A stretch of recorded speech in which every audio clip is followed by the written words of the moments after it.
Hello there, and welcome to your quiet corner of the universe where we let curiosity breathe and wonder take its time. Tonight, we're not racing toward galaxies or chasing cosmic explosions. We're simply going to sit with a question so old, it echoes through everything we are. A question that doesn't need an answer to feel important.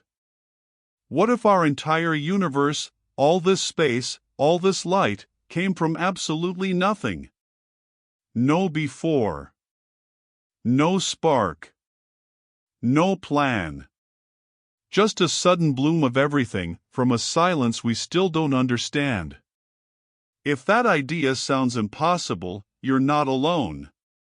But maybe, somewhere inside that impossibility, lies the beginning of everything.